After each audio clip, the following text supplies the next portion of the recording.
Inilah kisah pemuda yang bukan ahli ibadah, tapi derajatnya setingkat dengan wali Allah.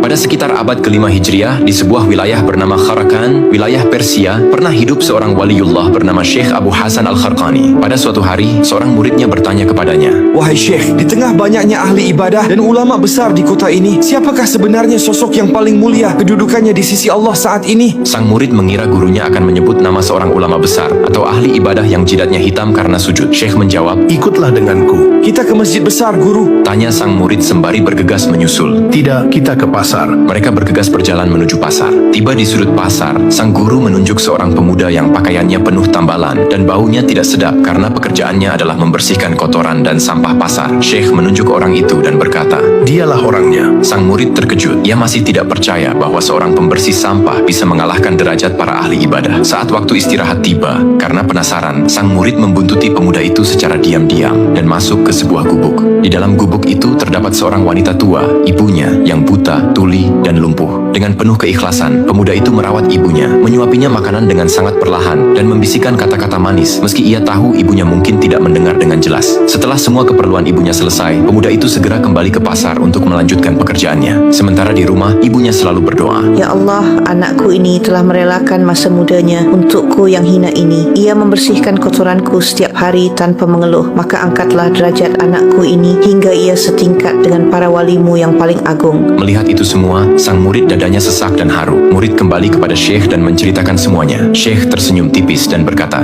"Engkau melihatnya sekarang. Banyak orang mencari Tuhan di dalam masjid dengan dahi yang sujud. Tetapi pemuda itu menemukan Tuhan di telapak kaki ibunya. Ia bukan menjadi mulia karena ilmu atau jikirnya yang panjang, melainkan karena doa ibunya yang menembus langit."